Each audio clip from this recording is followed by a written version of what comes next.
back, my spooky hooligans. I feel like I just get cringier as it goes. Let me know what you think. We're here to discuss Cedar Point's HalloWeekends for 2024 season, specifically their opening night of September 12th. I'm sure a lot of people there for Friday the 13th, and I hope they had a really good experience.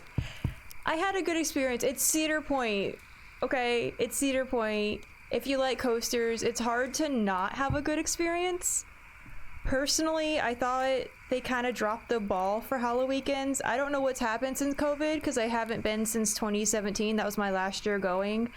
But I kind of feel like the spooky factor has really gone downhill. I'm not saying they were ever top of the line.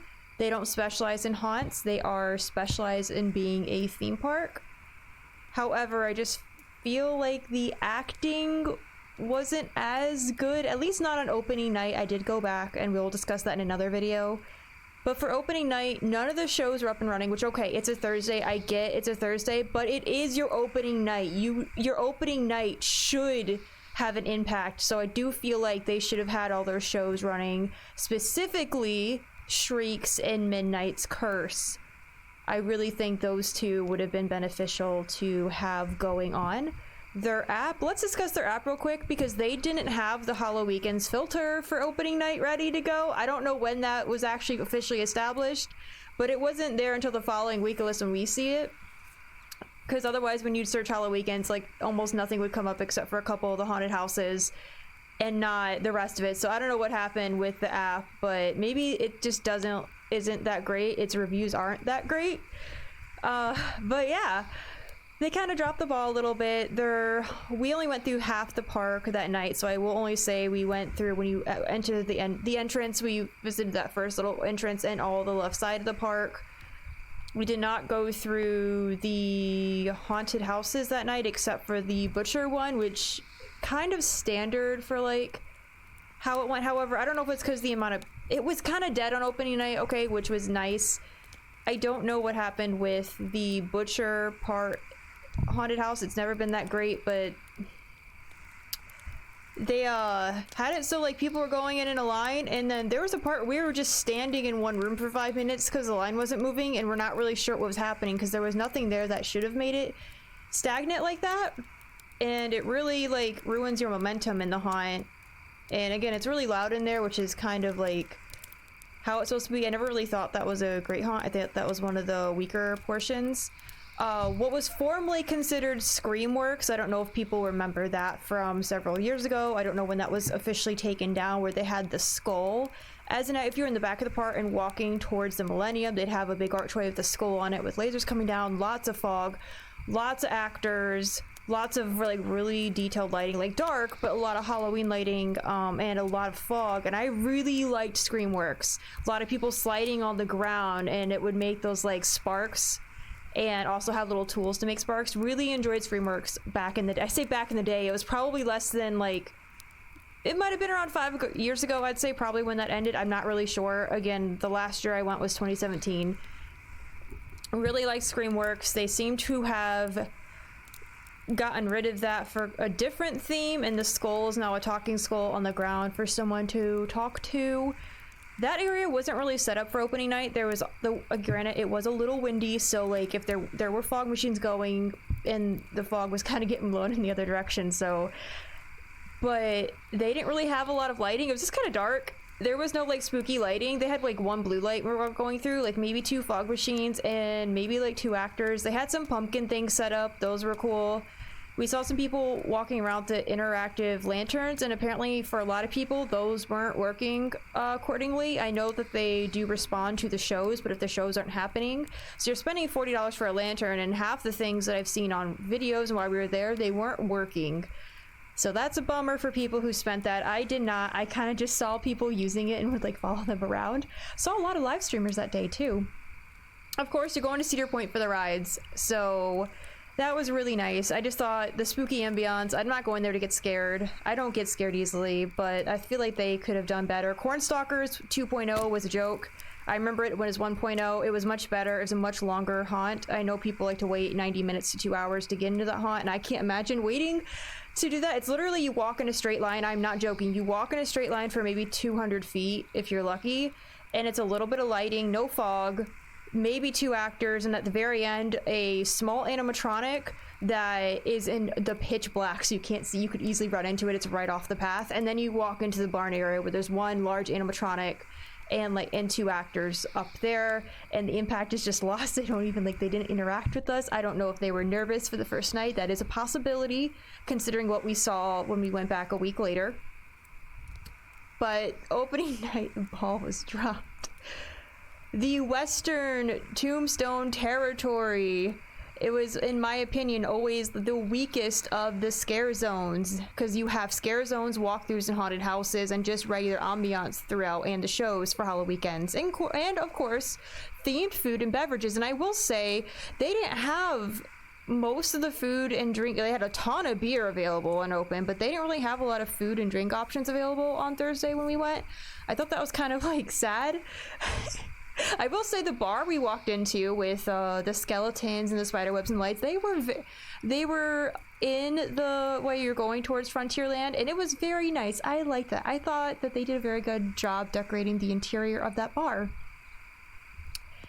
And they do have themed drinks that are in, like, IV bags. They're a little pricey, but it is a theme park, so you're gonna pay that much, honestly. It's like $16, I think, for those, or $14. I know it was $12 to $16 for a beer, so I believe they were around that price. I really thought they did fine with the themed food and drinks. I know they have, like, deep fried cheesecake, and I wish I didn't have food allergies so I could eat it. There's a lot there I wish I could eat, but I can't because of food allergies and illnesses, so that sucks, but that's on me. Everyone else who was eating that stuff seemed to be having a great time.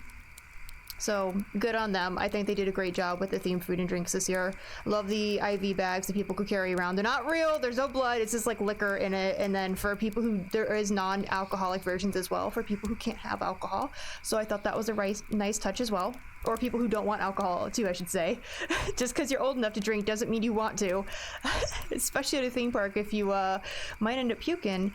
I will say they did really, I have disability, so I can't stand in line without passing out. They were very nice at, it wasn't guest services, I guess it was accessibility services. They were really good about it. So what would happen is I would go into the back entrance of something, ride a ride, and say I had a half-hour wait. I would wait a half an hour before my next ride so I could sit down at a bench drinking water or Gatorade or whatever it is that, you know, I was going to be drinking. I did get a season pass drink because I'm also a season pass holder, so I was able to sip a cold drink because it was a fairly warm day out, sit in the shade, and just kind of have a relaxing time, especially after riding Maverick after all these years, because, oh my goodness, I was coated in bugs because they put us in the front seat, and I didn't think about it. I should have known better. Front seat in the Maverick, you know, when it's getting dark out and there's bugs everywhere, ate my fill of those things, that's for sure. And they were coated my whole body, especially my face, like, oh my gosh. Anyway, that's why I guess people don't ride front seat of Maverick when it's getting dark out. We learned. Will I do it again? Probably. I didn't ride a whole lot of rides that ride. I did ride Blue Streak, Iron Dragon, and Maverick, and then the buckets. They did not have the train running that night. That was disappointing. I believe they closed it down because of the walkthrough Blood on the Bayou. I'm not 100% sure. And they did have Iron Dragon up and running, which I love Iron Dragon, honestly. I got nauseous on it, which is a first for me.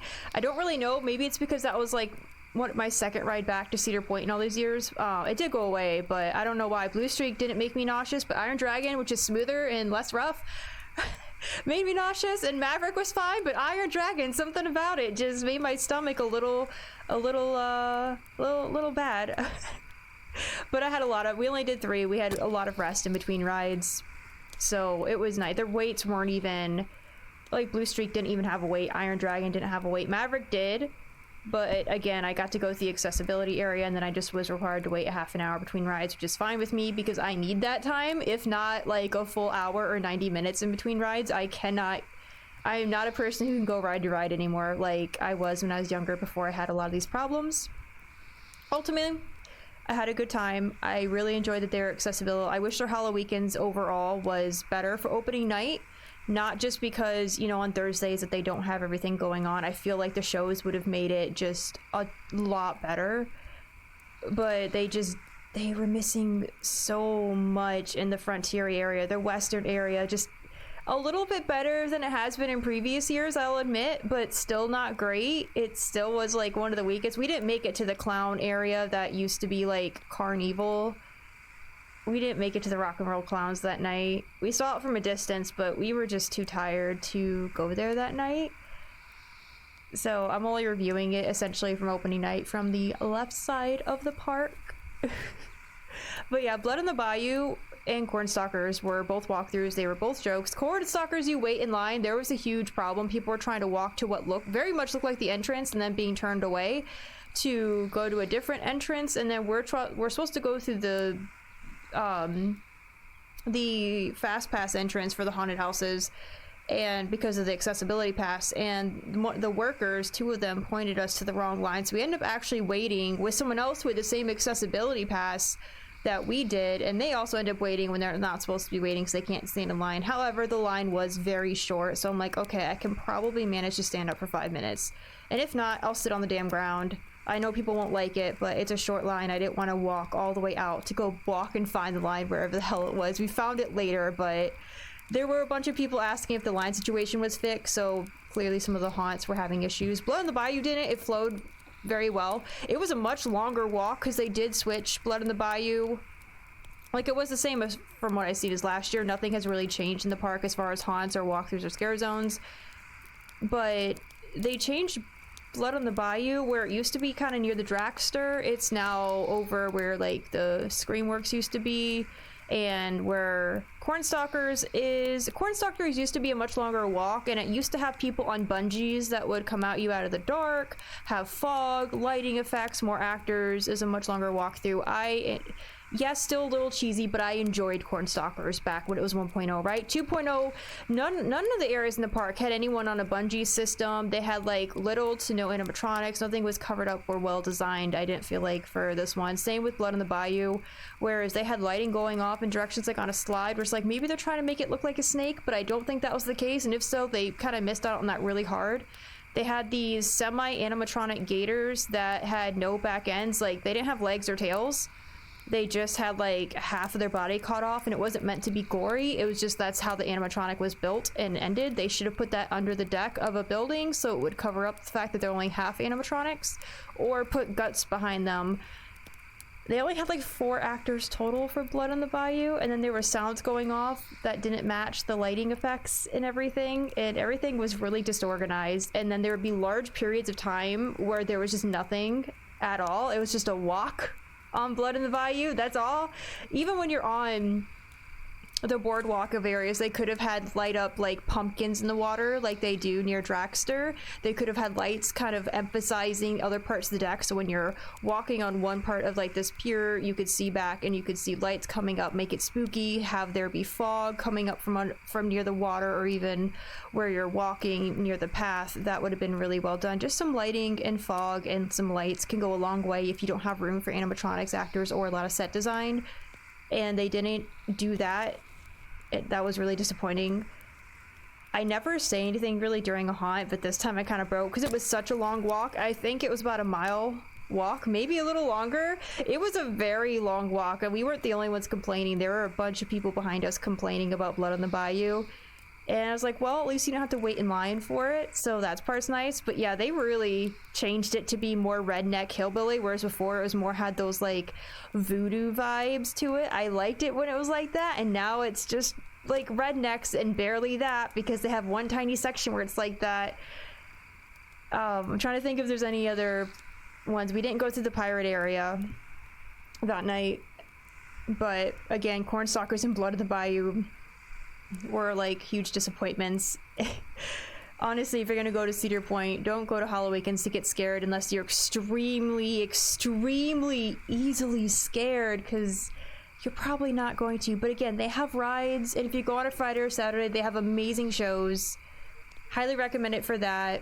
Okay, I'm just disappointed that they dropped the ball on HalloWeekends, and it kind of felt soulless and passionless and very just like trying to be cut corners. I don't know if it's the new ride Siren's Curse, or the fact that they built Dragster 2 and had the lawsuit from Dragster 1, or the merge from merge with Six Flags. I don't know what happened, but the last 2 years that I've seen, because I've seen plenty of videos from last year from HalloWeekends, and I've been there personally now twice this year for HalloWeekends, and they have done so much better in previous years, like pre-COVID. I don't know if COVID like damaged them that much, but with minor, honestly, they can make big changes with minor amounts of cash, and HalloWeekends would be like 10 times better. I've seen Haunts do it. I know that they're not like 100%, but also when you have Kings Island and Knott's Berry Farm owned by Cedar Fairs, and also putting on amazing Halloween shows in haunted houses for a theme park, I think Cedar Point can up its game. I really think there's a lot of room for improvement there, and I really hope in the future that they do make a lot of improvements and changes. That's it for today, guys.